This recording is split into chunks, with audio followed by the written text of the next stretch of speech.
हुजूर ने इरशाद फरमाया जो अपने से नीचे है उसको देखो, तुम सौखे हो जाओगे, दुखी नहीं होगे।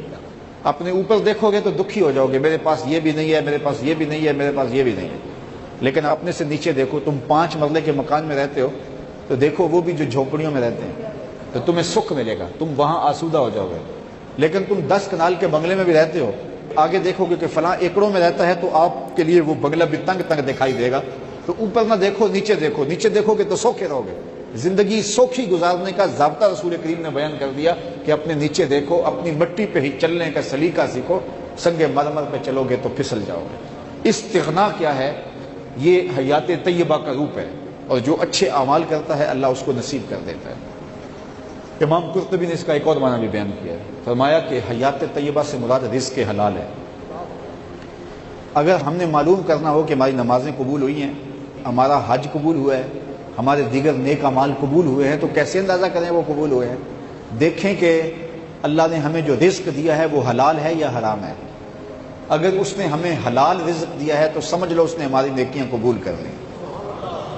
हलाल रिज़्क़ ये एक ऐसी दौलत है कि जिसको नसीब हो गया उसको दारैन की बहारें मिल गई, और जिसको हलाल रिज़्क़ नहीं मिला उसको तमानियत का नूर नसीब ही नहीं हो सकता। और दूसरी बात ये ज़हन में रखें कि रिज़्क़ हलाल नहीं है तो बातिन कभी भी रोशन नहीं होता। और जो शख्स हलाल रिज़्क़ नहीं खाता, हराम खाता है, उसकी दुआ कभी भी मुस्तजाब नहीं होती, कभी भी कबूल नहीं होती, भले वो काबतुल्लाह क्यों ना चला जाए। हुजूर ने इरशाद फरमाया एक शख्स लंबा सफर करके आया है और उसके बाल गुबार से अटे हुए हैं, ये मुद्दो यदै है, और वो लंबे हाथ करके दुआ मांगता है। वह मतअमुहु हरामुन व मशरबुहु हरामुन व मलबसुहु हरामुन व गुज़िया बिल हराम फअन्ना युस्तजाब। फरमाया उसका लिबास हराम है, उसका खाना हराम है, उसका पीना हराम है, उसको जो ग़ज़ा दी गई है वो हराम की है।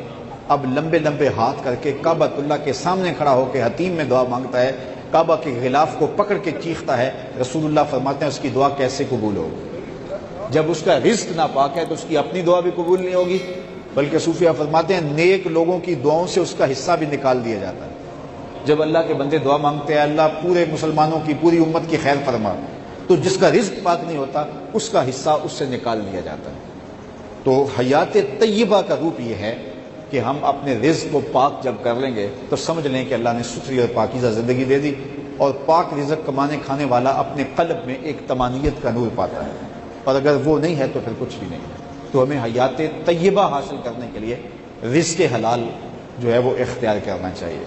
बाज़ लोग कहते हैं कि फ़लाँ बंदे ने मनशियात फ़रोशी से, नाजायज़ फ़रोशी से इतना पैसा कमा लिया, और अगर वो हलाल कमाता तो हलाल से तो इतने पैसे ना बनते। मैं इससे इख्तलाफ करता हूँ। जब बच्चा माँ के पेट में होता है 120 दिन का, सही हदीस में आता है, फरिश्ता आके उसकी उम्र भी लिख जाता है, उसका शकी और सईद होना भी लिख जाता है, और उसका रिज़्क़ भी लिख जाता है। अगर वो नाजायज़ फ़रोशी ना करता तो फिर भी अल्लाह उसे इतना देता, लेकिन वो हलाल ज़रिए से देता। लेकिन उसने दौलत कारून जमा की, दौलत उस्मान जमा नहीं की। तो अगर इंसान हलाल ज़रिए से हासिल करे तो फिर भी उसको उतना ही मिलता है जो उसकी किस्मत में लिखा है। अगर हराम ज़रिए से इख्तियार करे फिर भी उसको उतना ही मिलता है जितना उसकी किस्मत में लिखा है, लेकिन वो अपने ज़रिए को गलत कर लेता है। अब मुझे और आपको ये अज़म कर लेना चाहिए कि हम कभी भी ज़िंदगी के अंदर जो है वो हराम नहीं कमाएंगे, तो फिर अल्लाह ताला जल्ला शानहू हमें तमानियत बातिन भी अता फरमाएगा, और जो हमारे मुकद्दर का लिखा है वो हमें मिल के रहेगा। हमारे ऊपर सिर्फ कोशिश करना है। तो किस्मत का है जो मिल के रहता है। अब कोई हराम ज़रिया इख्तियार कर ले या हलाल ज़रिया इख्तियार कर ले, अब ये हमें उसने इख्तियार दिया है। तो अल्लाह ताला जल्ला शानहू जिसको हयात तय्यबा अता करता है, सुथरी ज़िंदगी देता है, उसको रिज़्क़ हलाल अता करता है।